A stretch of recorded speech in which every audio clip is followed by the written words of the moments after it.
ছেলে মেয়ের মাথার ওপর যেমন মা বাবার আশীর্বাদের হাত থাকে, তেমনই আমাদের এই বাড়ির চালের ওপর এই আম গাছের ছায়া আছে। তো হ্যালো ভিয়াস, আমি এক ফেসবুক দিদিভাইয়ের একান্ত অনুরোধে আমার রুম ট্যুর ভিডিও নিয়ে চলে এসেছি।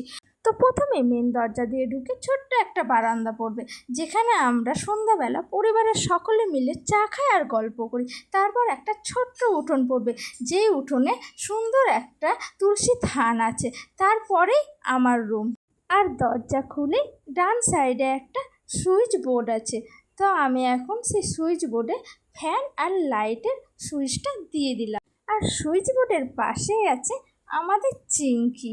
এই চিংকিটা আমার দিদিভাইকে তার এক বান্ধবী গিফট করেছিল। আর চিংকির পাশেই রয়েছে আমার ঠাকুমা আর ঠাকুরদার ছবি।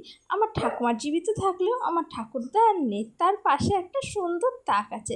আর এই যে এই জানলাটা, যেটা খুললেই আমবাগান আর একটা মাঠ আছে, কিন্তু সামনে একটা বাড়ি থাকায় আমি তোমাদের সেই মাঠটা দেখাতে পারলাম না।